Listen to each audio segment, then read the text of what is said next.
Hello viewers, you're welcome once again to our channel. It has been an amazing time to our new viewers. We welcome you once again and those that have been following us for quite some time.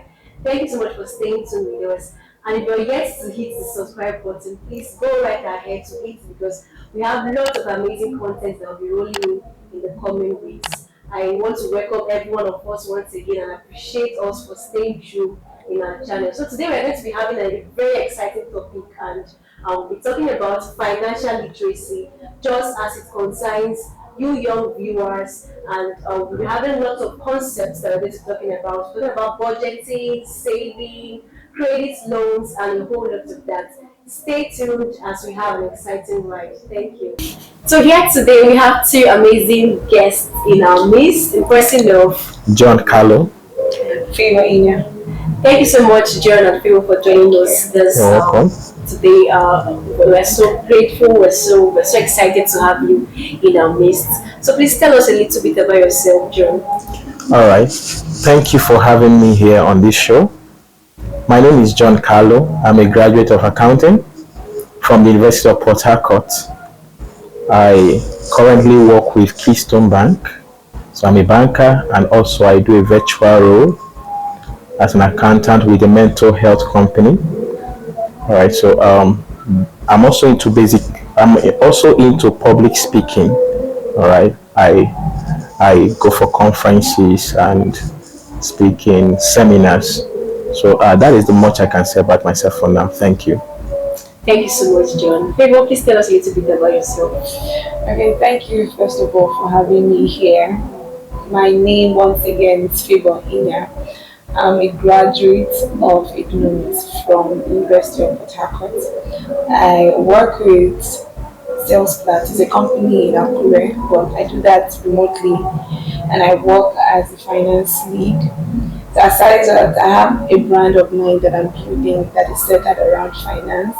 So I use my social media platform generally to teach and educate people on how to save, manage and multiply money.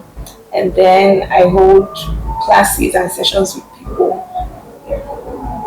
That's great. Thank you so much, Favour, for joining us. Thank you so much, John, for joining us. Thank you. So, like I mentioned earlier, viewers, our topic today is going to be around the subject financial literacy as it concerns us as young adults, and it's very important in our dispensation that we know how we need to save, how we need to budget, especially when we come down to our present economy. So I want you to stay tuned to the end of the session because it's really going to be an amazing ride. So I'm going to be starting from Miss Favour. From my introduction, she told us that she usually holds classes for young persons as it concerns financial literacy. So she's the best person for this show. And also John from the introduction told us he's a banker with Keystone Bank. So bankers, and when he talks about saving, they are our number one department when it comes to saving. So we have two wonderful persons that are going to be treating this topic. And we're going to be going right into the subject for this day. So, Miss Favour, can you please tell us a little bit about financial literacy? What we need to know. We know there are so many topics about literacy and other things for young people. So, what can you tell us about financial literacy? What does it mean to be a financial literate? Okay, being a financial literate entails being knowledgeable about finance generally. When it comes to savings, when it comes to investments, when it comes to loans, when it comes to even business finance, because as individuals, most of us have businesses that we're running. So it's totally going to be wrong having a business without knowing that there are things called the financials of the business. Some people would easily ride on getting someone employed to handle that. But the truth is, at the early stage when you don't have so much money to employ someone, you need to know at least the basic things: how to budget, how much is expected of you for the company or the business at that time. How much are you supposed to spend? What's your income like? So knowing the basic things the basic knowledge of your money, how you handle it, how you can even get it. Then when you get it, how do you manage the one that you've got? And when you've got it, how do you grow it? So generally, that's what. So that's why when we talk about financial literacy, we can't overemphasize the importance of reading and going about knowledge. Thank you very much. Thank you so much. And one of the things that struck me from the point you made is knowing how to make money, and when you've made the money, know how to keep it and how to grow it. It's very important. So it's not just about you making money. There are so many young persons that they are up there doing one thing or the other. They want to make money, but then you need to know how to keep the money that you've made. Exactly. And how to grow it. So it's not just about you making the whole money. So I'm going to be coming out to from the perspective of a banker. Favour has told us the importance of knowing how to make money, how to keep it, and how to grow it. And then we have Sir John here with us that is a banker. He works in the bank. And we know one of the things that the bank helps us to do is to save our money, is to keep our money. So That's from true. the banker's perspective, what can you say about we being able to save our money in a bank, and then how can we grow our money when it comes to saving from your own perspective? All right, thank you. Favor has told us what financial literacy is all about, and from what she said, is about knowing how money works, being knowledgeable about money. Now, the function of the bank is to accept deposit from people and also to pay out money to them. So, in other words, the bank performs the function of financial intermediation. All right. So now, for one who wants to grow his money, all right, there are different accounts he or she can keep with the bank.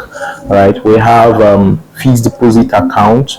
We have savings account. Okay.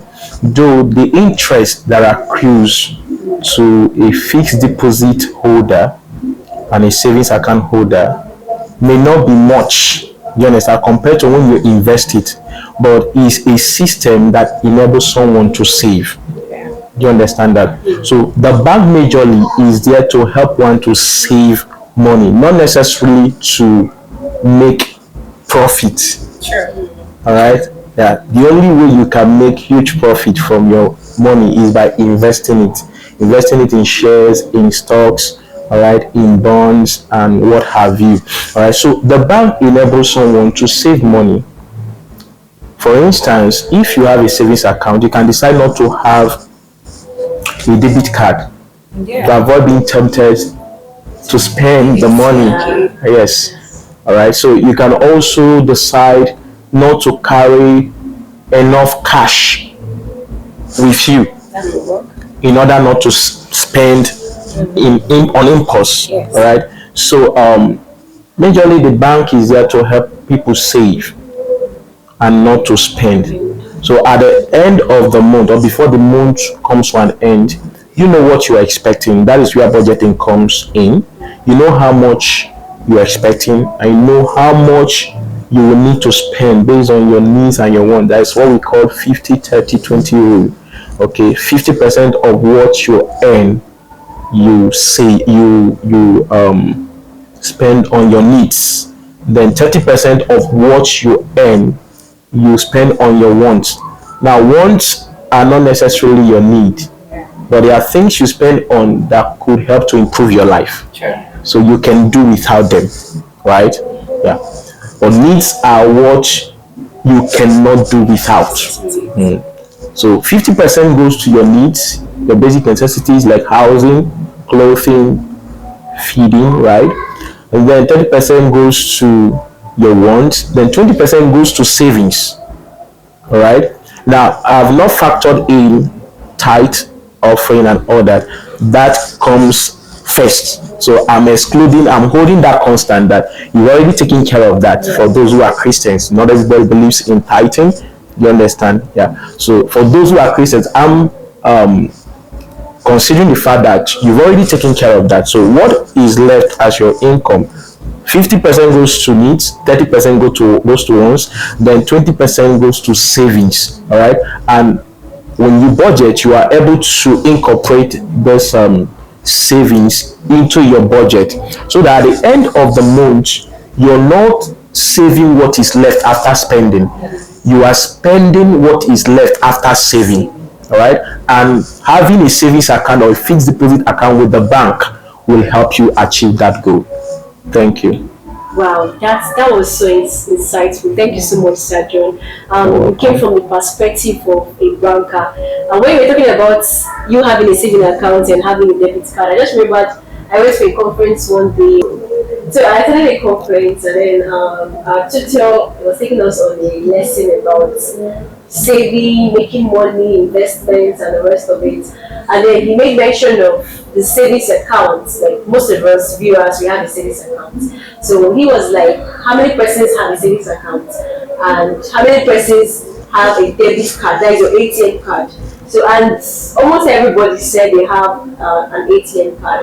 So he was like, no, when you're having a savings account, you're not supposed to have an ATM card because it's called a savings account for a reason. You're meant to save money. So coming back to what Sir John mentioned earlier, he talked about you saving, the bank helping you to save your money. So it's very important we have sections like this. It's very financial literacy is one skill, is one subject that we need to go on. And just as Ms. Favour mentioned earlier, it cannot be overemphasized.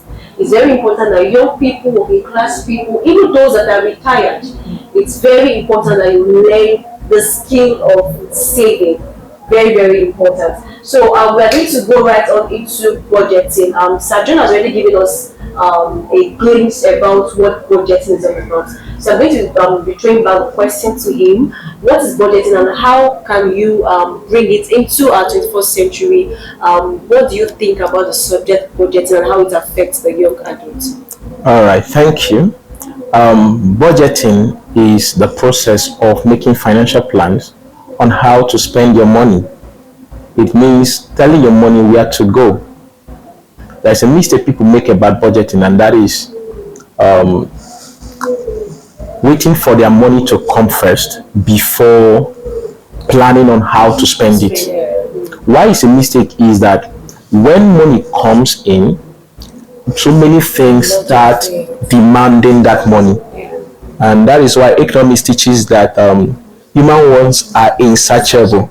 That is why we have scale of preference, and one of the economic concepts, scale of preference, giving your wants and ranking your wants in their order of priority. Okay, so that you know the ones you should satisfy first, and that is because human wants are insatiable, whereas the resources that are needed to satisfy them are limited.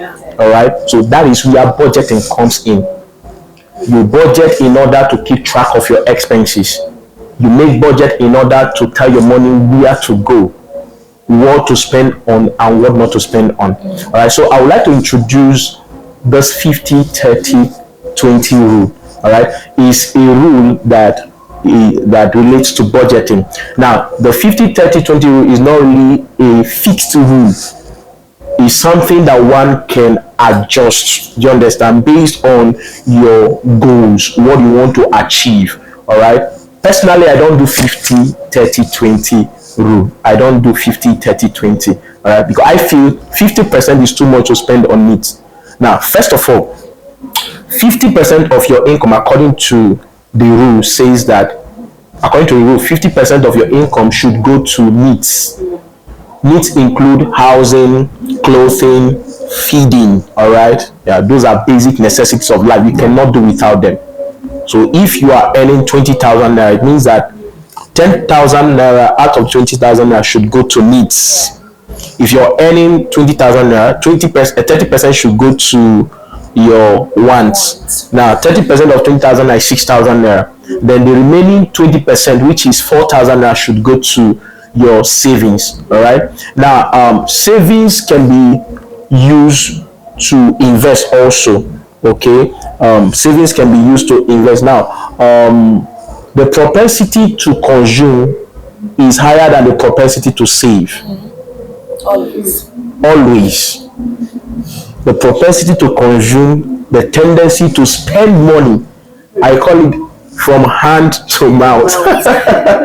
So as the money comes into your hand, you're not thinking of plenty things that you can buy with that money, especially young people. Sure. You see them buying expensive items. Seriously. I remember then when moccasin was in vogue. It's a kind of shoe, all right, moccasin. Then it used to be around 8,000 rand. So then, about 5 years ago, all right, every young person wants to buy moccasin.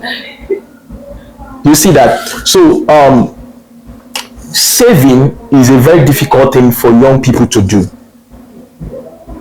because they have a lot of things they want to spend money on, but they don't know that, like in our local parlance they say, problem need they finish.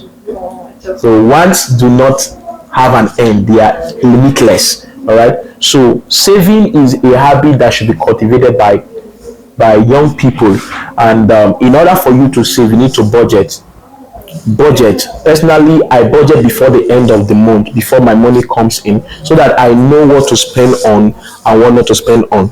So whatever is not factored into my budget for the month will have to wait for another month. Do you understand that? So that is what budgeting does for you. It helps you to plan your resources efficiently.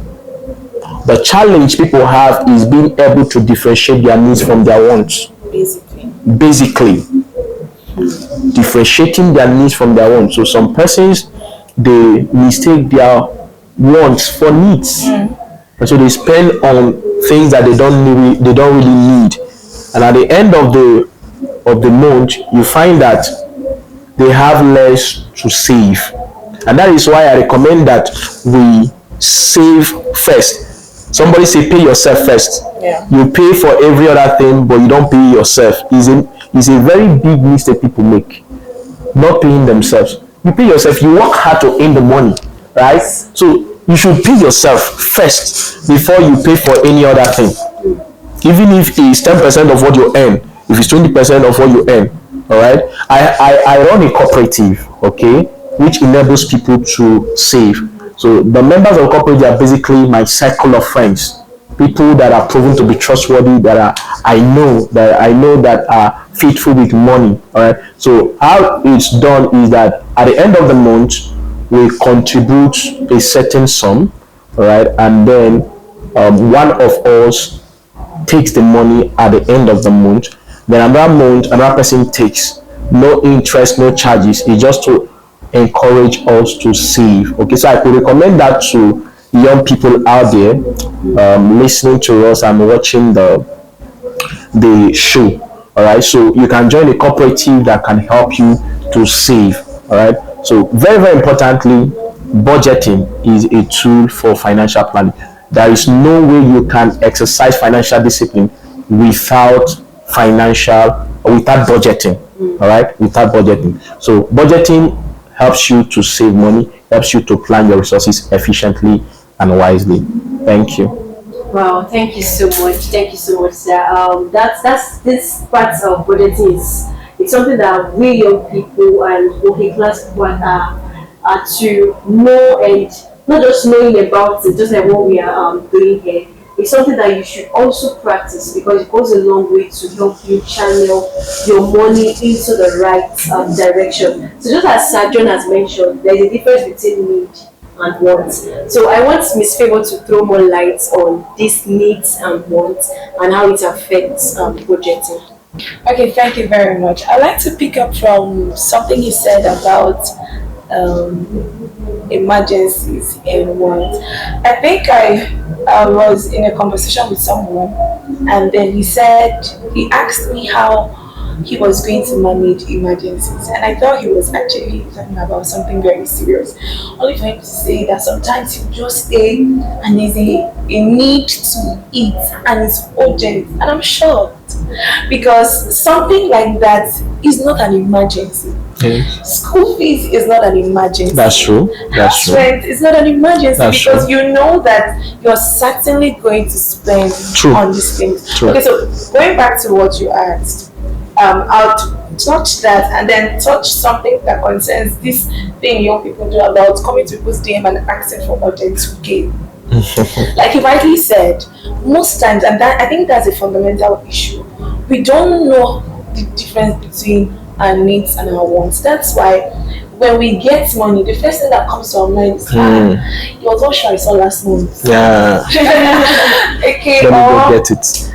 I think I need a change in my wardrobe or something. Or different things, and we're forgetting that those things are just extras. Yes. Okay, and then after having to do that spending, maybe to buy a bag or something that would have waited, then you rush to someone who has been disciplined, following his or her budget very well, and you go and say, I've not eaten since yesterday, please, I need urgent 2K. And that person, if the person says no at that point, may seem A wicked fellow. something like that. They seem like the person is not concerned. Well, come on, you're doing, and there are most people that do this. I've noticed there are people that earn very well, True, that true. normally should True. do a lot of meaningful things with their money, more than even you. That's right. Yeah, so because, like you said, there's a high propensity To to consume. consume. Yeah. What comes to our mind the first time we earn more is to spend. So, but that should be the opposite. Yes. When we earn 100,000 naira and something happens, we pray for miracle money and all of that, and there's an increase in our income by this 100%, and we're earning 200,000 naira. The first thing that should come to our mind is, what can I do with this extra 100,000 naira to make my finances look better? Bro. Yeah. But it's easy for us to dive into liabilities. Yes. The truth of the matter is, your clothes are liability. We don't like to hear it, but it's the truth. Our bags, shoes, some of our shoes. Yes. Yes. As much as we would admit that they're important, they don't generate revenue. They don't. Yeah. That's true.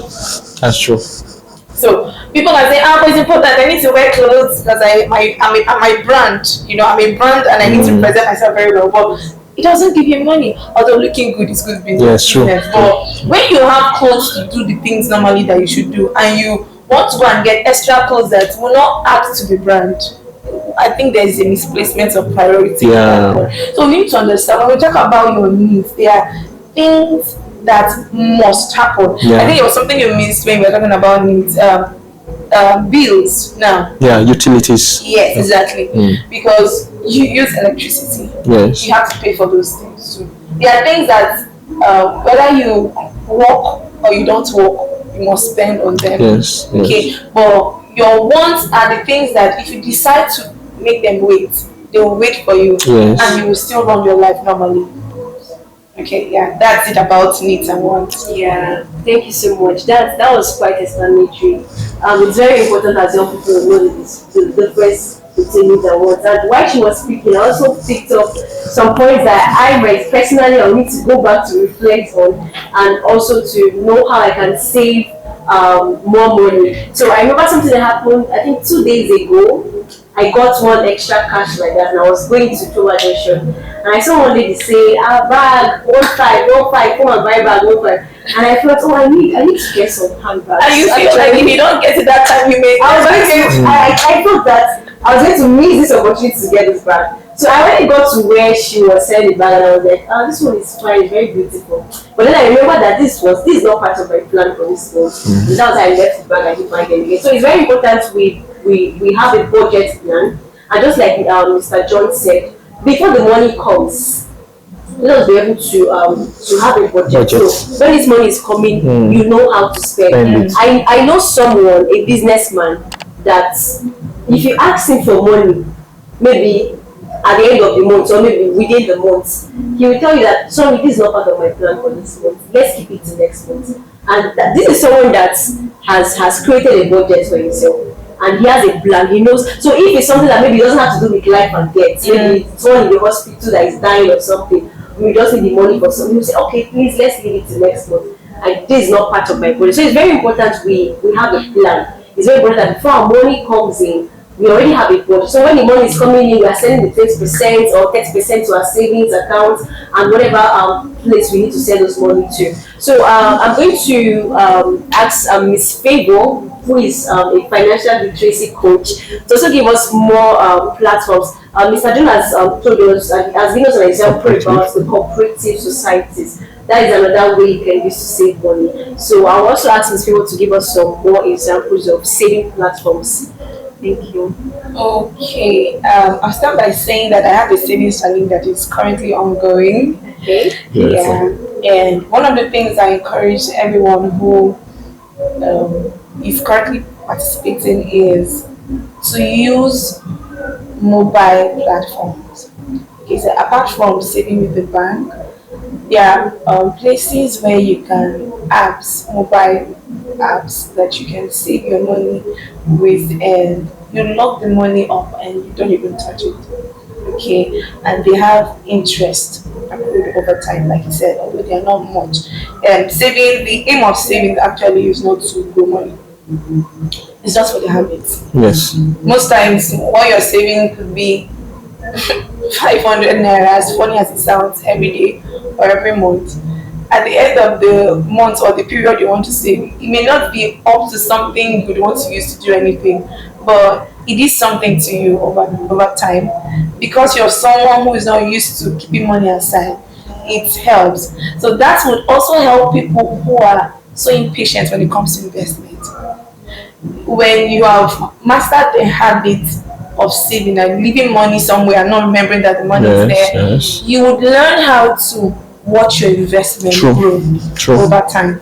Because what happens when investment comes to our mind is how to put in money now and get it tomorrow. Yes. And that's how I think I posted something on my Facebook wall a few days ago, and I asked, why is it that people love to be scammed? Because even with all the stories we've heard, a lot of people have lost victim. Like if you put up, so I have a lot of people come to my DM when I talk about money, and they ask me, what is the winning platform where I can put my money now? And I'm like, are these people in this my generation? 10K to get it in 2 hours. Anything that promises you 10% 10% interest in 1 month is a scam. I'm sorry to say.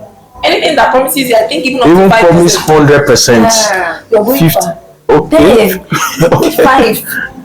There is something about it, because these people that take your money, if they really are good investment platforms, they are using your money to grow. Yeah, they're working with your money. Yes. Okay, so if I said something too online, I said if you don't have the patience rather to build a business, building a business will take a lot of time and patience. Yeah. If you don't have that patience, you need patience too for your investment to grow. When you buy stocks in a company, you don't expect it to come immediately. So people think because I don't have strength to build a brand, the best bet is investment. It doesn't work like that. You have to work. A lot of people who are rich now did not get rich even in 10 years. Some of them got rich after retirement because the shares or the stock they bought in the company had grown, and of course this stock thing can grow. That's why it's important to know where exactly you're putting in your money, and that's why we come back to financial literacy now, because you need to do your due diligence, do your research, find out what is this company into, the industry, is it a thriving one in this country? That's why most people, because they know how our economy is, sometimes they prefer to buy foreign stocks and all of that. So I think that's a bit of it. So you can save and lock your money on there are different platforms. I wouldn't want to mention their names here, but there are different apps you can use. I use a few of them to lock money and save. You can even save in group, like you mentioned too. Yeah, that's really enlightening. Talking about investments, I think is one skill that everybody needs to learn, because some of us we've talked about saving. I know that some of our viewers that they are in some platforms that saves money. I'm talking about some apps. Again, I know some bank apps. Some places were making an advert about it, where you can save your money. Then at the end of the year, you can ask for a withdrawal. So, but then this investment is something that some persons don't really know they don't really have a good mindset and perception about it. That's why you see young people, they are being scammed every day. So you put 200,000 to get 200K the next 2 hours. So where is the extra 100K coming from? they just, and it goes on and on and all over again. So it's very important to learn this skill of investment, and then the patience, just like you mentioned, the patience for you to be able to wait for your business to grow and you start earning from it. That's the same patience that is required for your investment. So, but we discovered that in our time and generation, young persons are not patient enough. So that's why some people they want to go into the yahoo pressing and all that just to make money, because they don't have this patience. So it's very important that young people learn the act of being patient. So when you're investing, you're patient enough to get the profit that is required. So you're not in a haste to grow your money. I think that's True. So you're not in a haste to make money and all that. So I want to appreciate Mr. John and Miss Favour. It has been an exciting time so far. So I want to bring it back to our economy. You know, this time, say times are hard and all that. So what are the skills that are needed for young people and working class people? What are the skills that are needed for us at this time to be able to save? So even we see workers that they are earning below the minimum wage. So the salary of some workers is not up to 30,000. So what are those skills that would help young people to save? Okay, Mr. John. Okay, that's a very good question, because I've sat down several times to think. I used to be a teacher before I moved to the banking sector, and then in the teaching sector, or in the education sector rather, they don't pay much, especially in private schools. You see somebody earning 30,000 naira, 20,000 naira. What would that do for somebody in an economy such as this? Okay, every day we see prices of things skyrocketing, inflation, prices of things increasing, and all that. So you begin to imagine, how do people who earn less than the minimum wage survive? How? All right, so it becomes increasingly pertinent to devise means of saving money. All right, now some persons who have cars, okay, they decide at a time like this to keep their car somewhere, just park it, and then take public transport, because the price of fuel is high. You understand? So it's a technique for them, it's a strategy for them not to overspend. Is that okay? Not to overspend. For instance, now if you see if for instance some persons who work at whose workplace is far away from where they live, okay, you find out that they spend say 1,000 naira every day to and fro, or more, and then they are not really earning so much. They're not really earning so much. So at that point, what do? You may want to change job or relocate close to where you live, to where you work. Okay, yeah, so that you can spend less. Okay, so basically, to be able to save, you can join a cooperative like I recommended before. Okay, you can also decide that this is the percentage I'm going to save, even if it's 5% of what you earn. Is a discipline. You know, saving is a discipline. Because if you spend that 5% that ordinarily you would have saved, you will still not meet all your needs. Nothing would have actually changed. Nothing would have changed. So it takes discipline to save. And saving means or discipline rather means you are delaying gratification. You are shifting some things you would have bought or you were spent on enjoyed now to a later time, just to ensure that you achieve your goals, right? Yeah. So growing up as a young boy, I was opportune to manage my brother's business. Okay, so from time to time he will give me tip, right? Then I would save them. I would save the tips as they come. Save 1,500 as they come. So I never knew that I was actually saving for the rainy day. as people will call it. All right, so I finished secondary school and I already have three persons in the higher institution. So it wasn't time for me to ask my parents to give me money to pay for jam, pursue me, so I would get into the higher institution at once.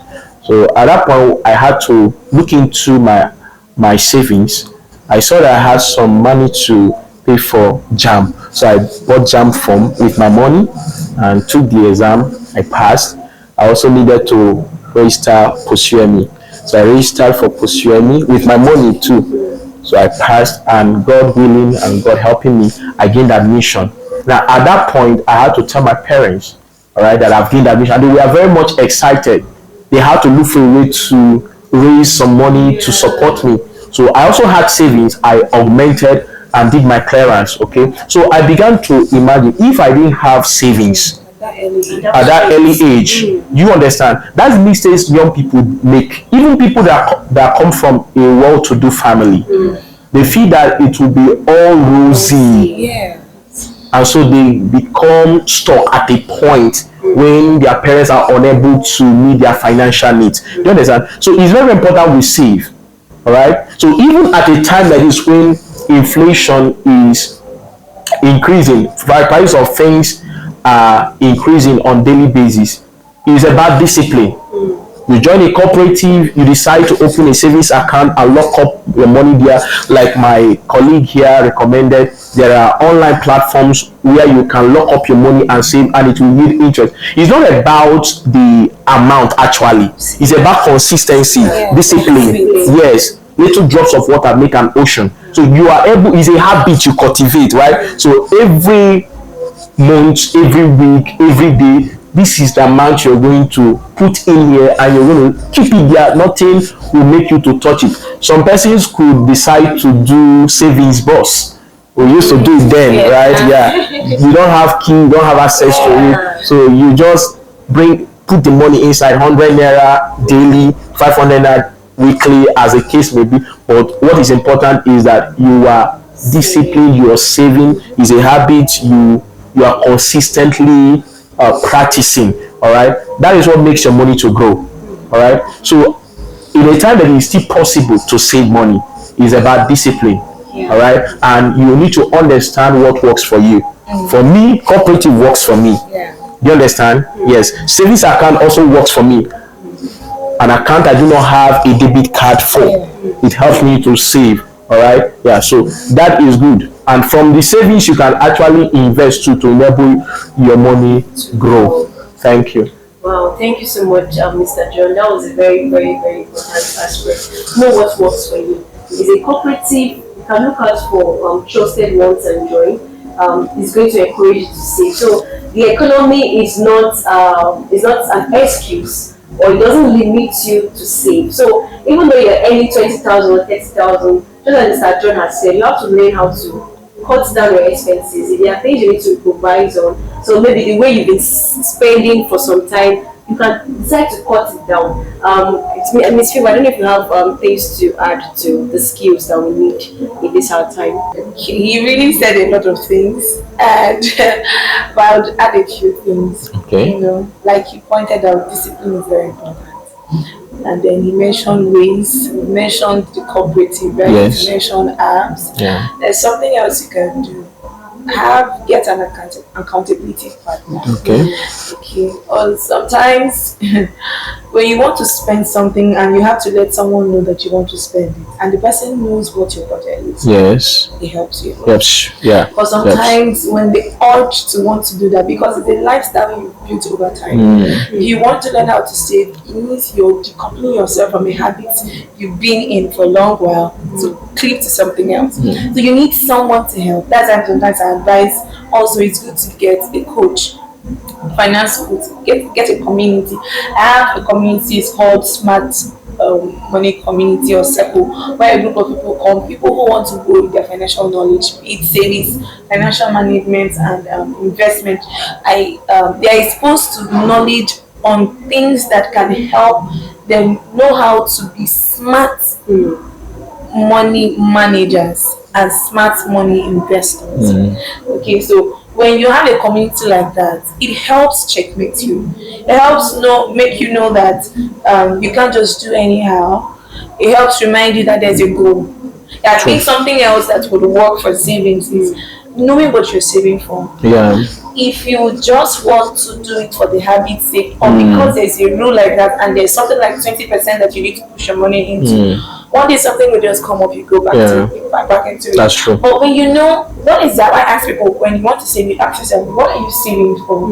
If you are saving for, okay, someone told me one time that he wanted to save, and he wanted to save for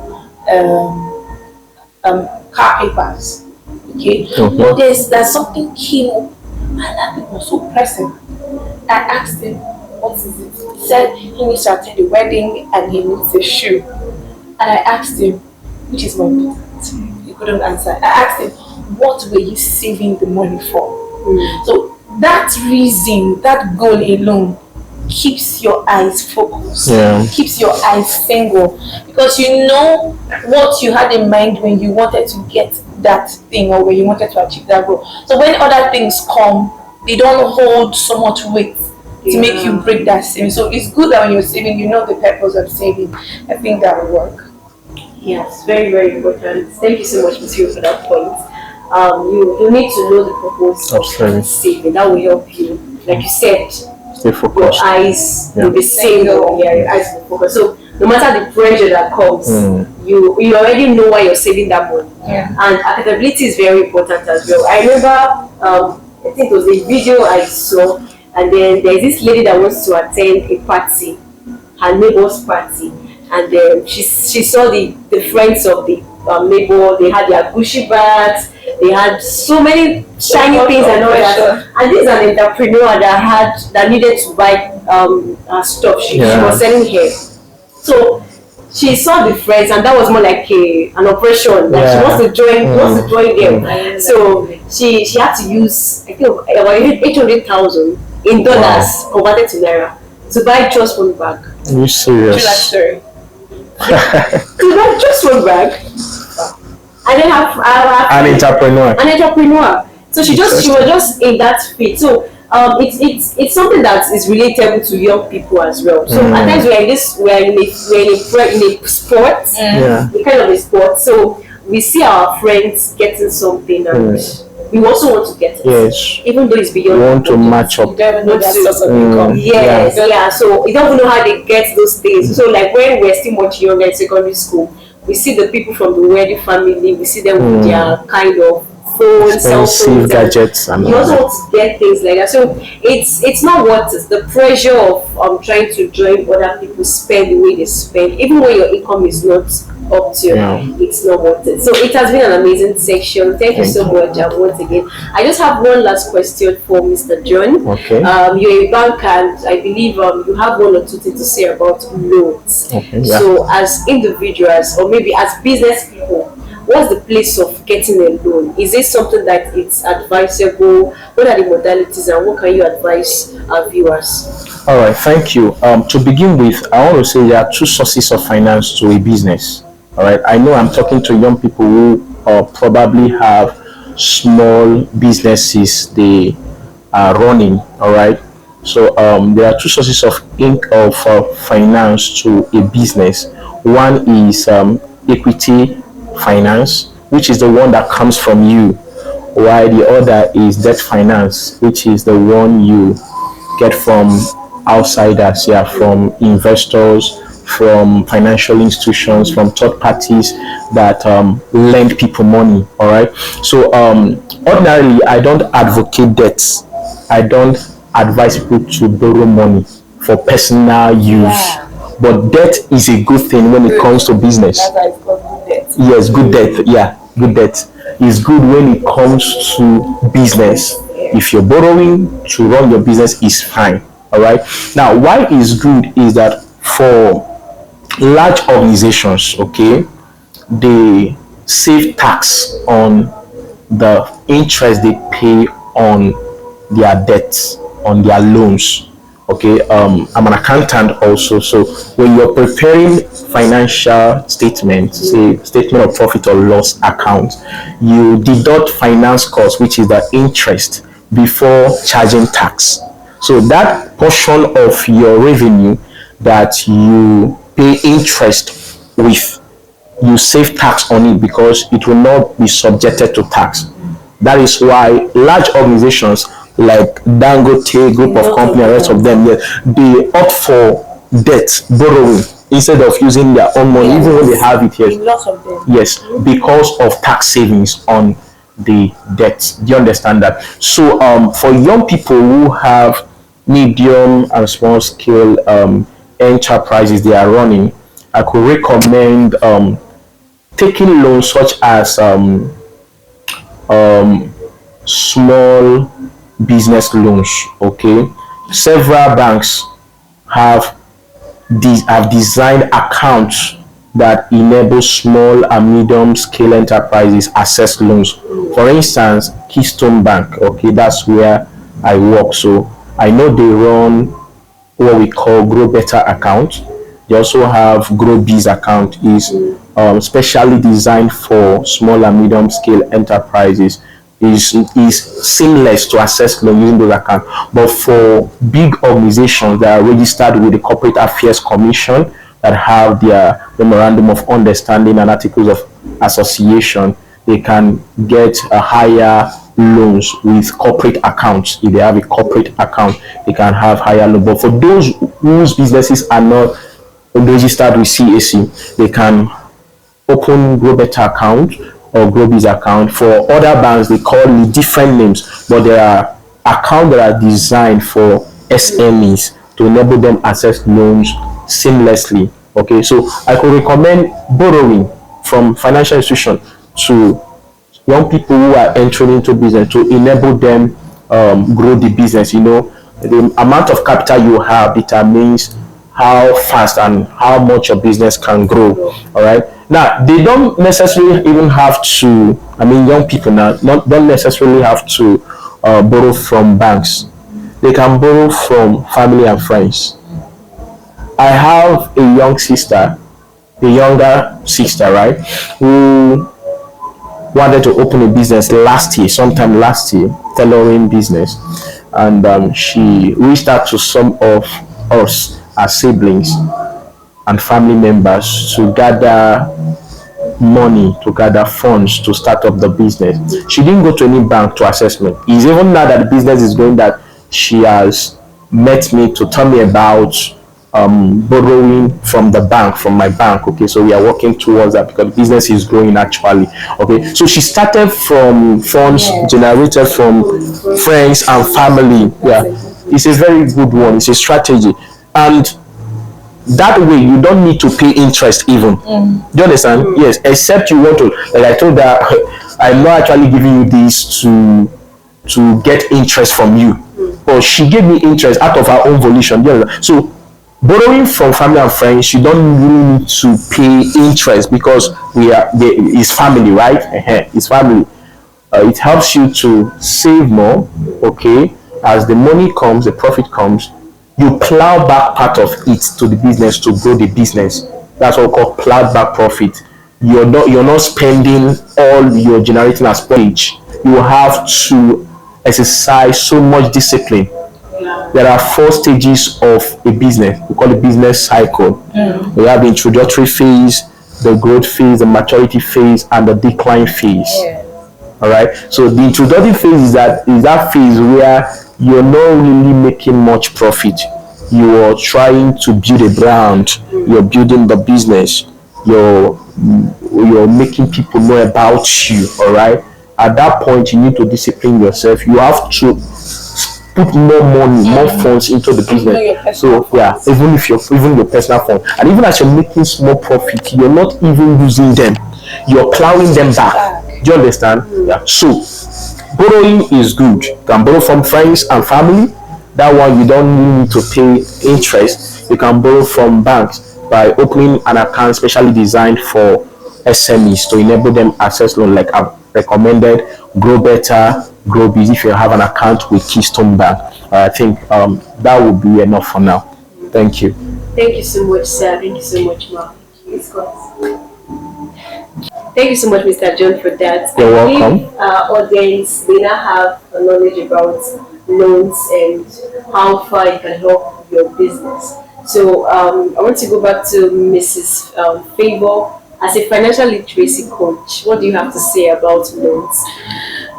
He has really said a lot. Thank you very much. I love the fact that he mentioned that your best bets for debt at the early stage for loan shouldn't be The bank, banks. It should be family, and from friends. exactly from yourself. A huge part of your money would even have to come True, true. yeah, that's building any building. Yes. But I would also love to mention that it's important that we note that when you want to take loans, you need to put all the structures in place before you go and get a loan. Because for every loan you take, you're supposed to have a payment system. Yes. And if your business doesn't get the money back, there's going to be a problem. So you need to be sure that this product or service that I'm rendering or I'm giving out is able to make the money Yeah. and more. So I don't like it when I hear people. I've had a lot of people come to my DM. Please, you know the sharpest way, shortest way. So the sharpest and shortest. I have a problem with it. Sharpest way I can get loans. And I'm wondering, what are you doing? What structures do you have in place? Do you have systems around what you're doing? If I want to invest, if I have 50 million naira to invest into what you're doing, am I confident that in the next say 5 years or thereabout, I'm going to get my money back in a good way, you get in good shape and all of that. So it's the first thing shouldn't be to rush. Loans don't grow businesses, structures Go. do. Yeah. That is true. Okay, thank you very much. Wow, thank you so much, Ms. Favour. I believe we heard what she mentioned. Loans don't grow businesses, structures do. So, as a young business owner, it's very important that you put those structures in place to ensure that if you're getting a loan or a grant from whatever source, you're putting it into the right use and you're getting the profit out of it.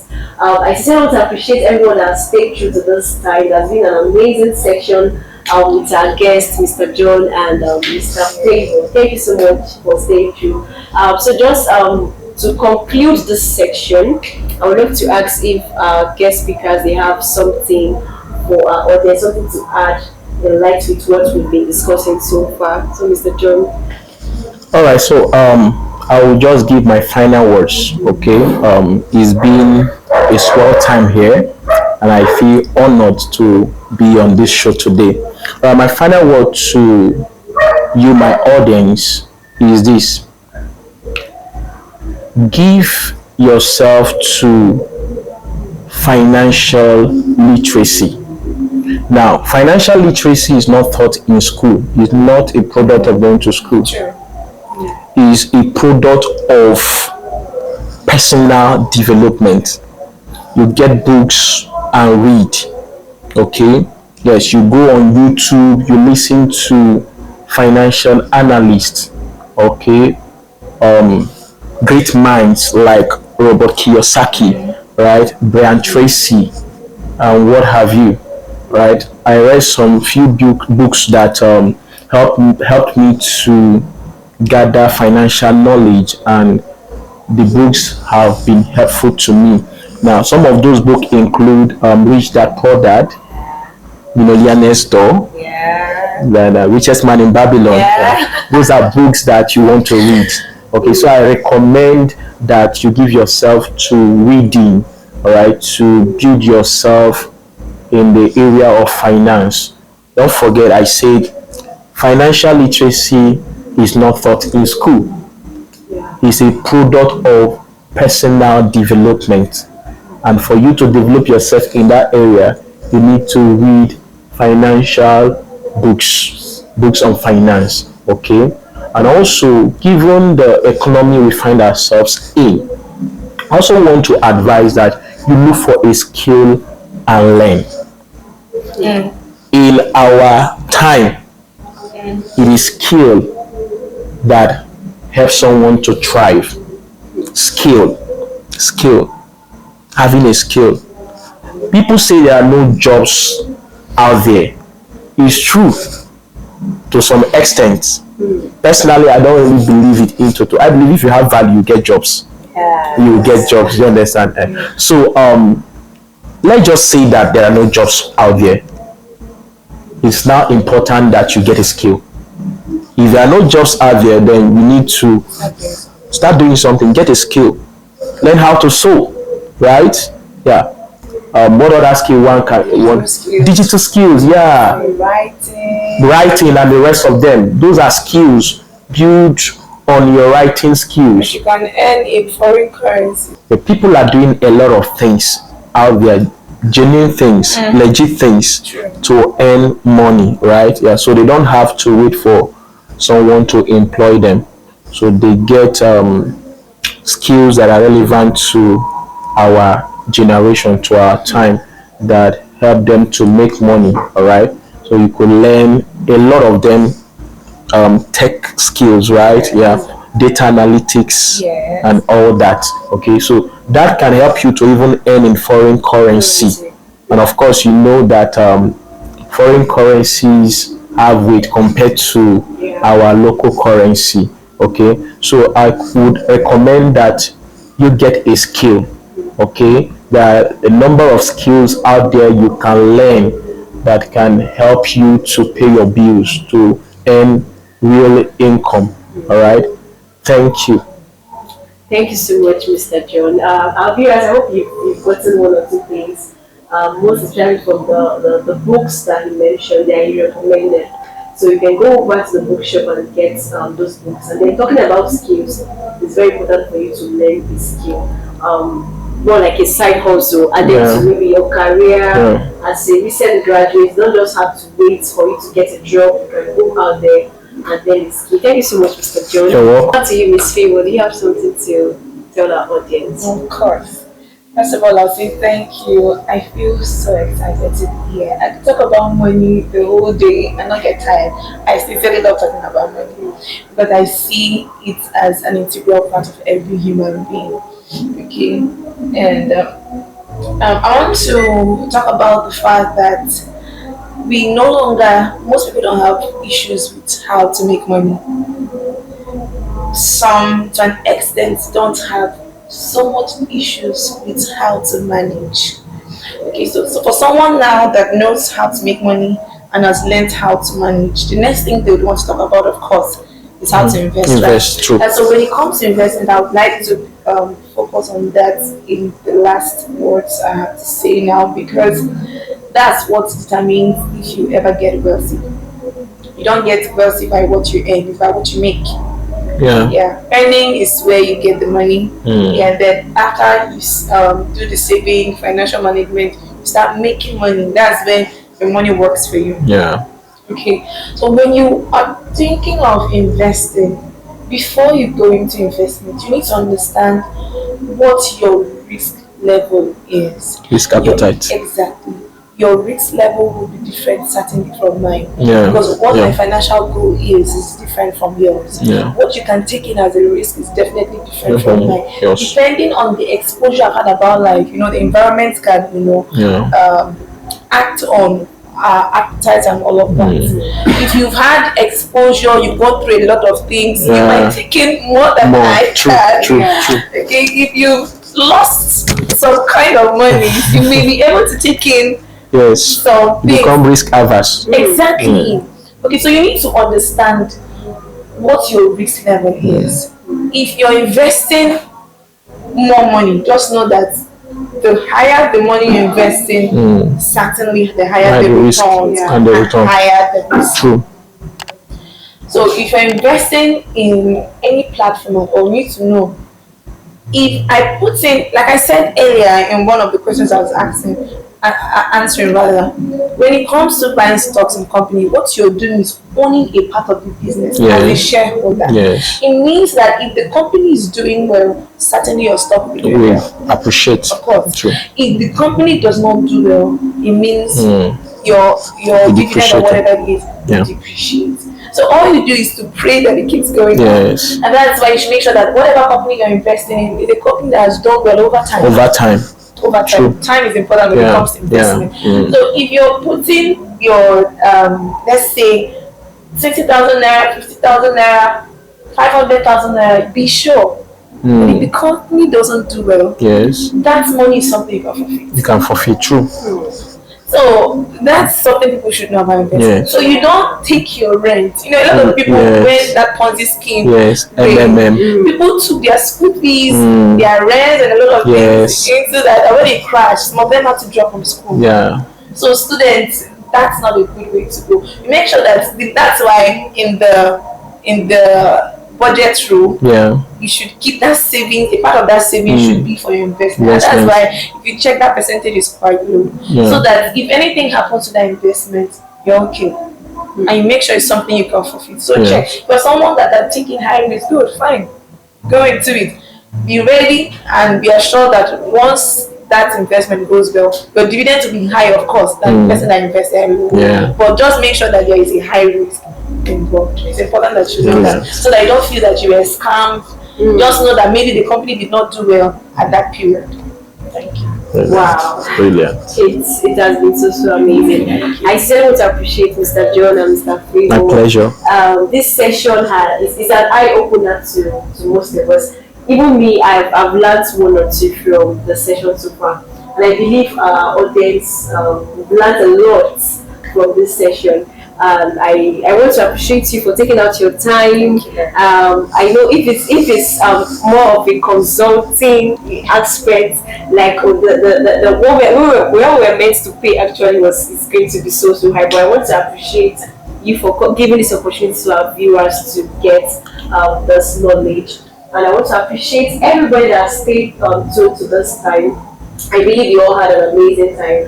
And please put in your comments the most electrifying points you got from the section. We want to see those comments on the comment section. And if you're not yet subscribed to this channel, you're missing out a lot because we'll be having more content like this that will be coming your way. It's very important that you stay informed in this dispensation. Very, very important. There's one information that you need that's going to take you to the next level, and this is one of it. You can attest to the fact that you've actually learned a lot from this section. Thank you so much. Stay tuned to our next episode. Thank you so much.